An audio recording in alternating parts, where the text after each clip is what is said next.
Well, as Australia faces higher energy prices, higher inflation and higher interest rates, you might wonder if it would have been exactly the same if the coalition had won the recent general election.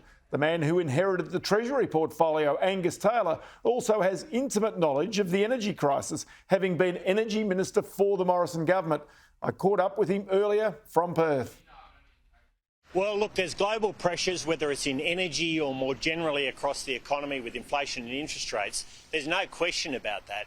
But of course, we've faced a whole series of global pressures over recent years right across the economy, including energy, Ross, and we've had to manage them. That's what you do when you are in government. The real question for Labor is they've inherited a very strong economy, 3.9% unemployment rate, we've learnt just today, 0.35% cash rate, and of course very low mortgage rates flowing from that, a very strong economy and significant reductions in energy prices in the last couple of years. The question is, what do they do now?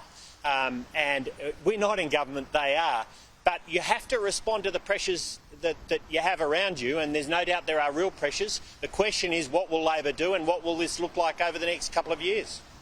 OK, so take me back to your time when you were a director at Port Jackson Partners. You're on a task force, a Victorian government task force, that recommended the development of coal seam gas that Victoria ultimately did not do. If they'd followed the recommendation of that Victorian government task force at that time that you were on, what would the situation of energy be like on the east coast of Australia right now? Oh, well, there's no doubt that supply is the answer to the problem.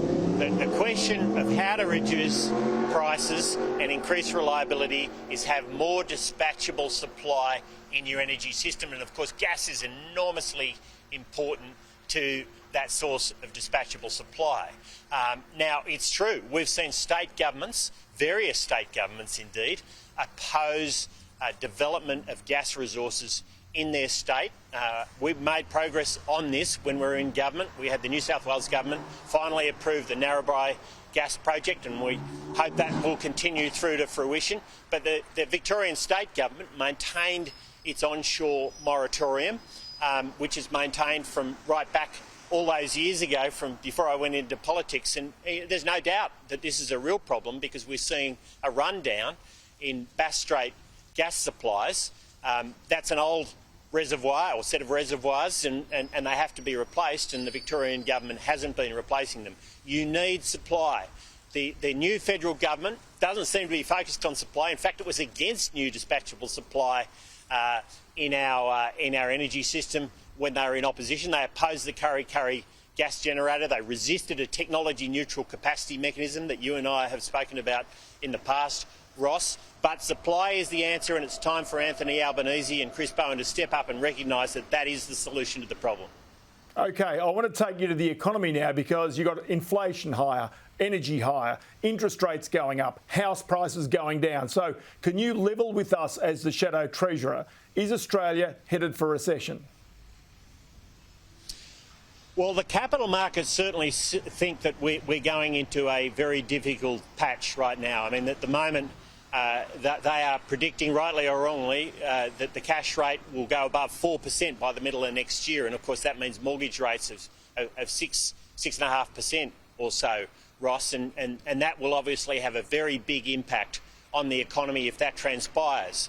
Government can play a role to reduce those pressures. You don't want to add fuel to the inflationary fire when you're in government, when you're in a situation like this. And that means prudent fiscal policy, not spending where you don't need to. $45 billion of off-budget spending that Labor committed to during the election campaign, which we didn't commit to because we felt it was the wrong time to be spending that kind of money.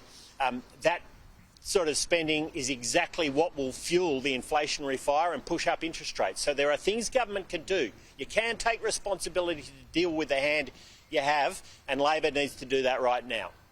OK, but then there's another aspect of this, and that is the employment numbers that came out today. Right now, that is the sweet spot for the Australian economy and for households coping with the higher prices and also with the higher interest rates. The real issue will be if suddenly we find unemployment rises as a result of the pressure on business. Do you believe there's a point in the future when that becomes a real issue for this country?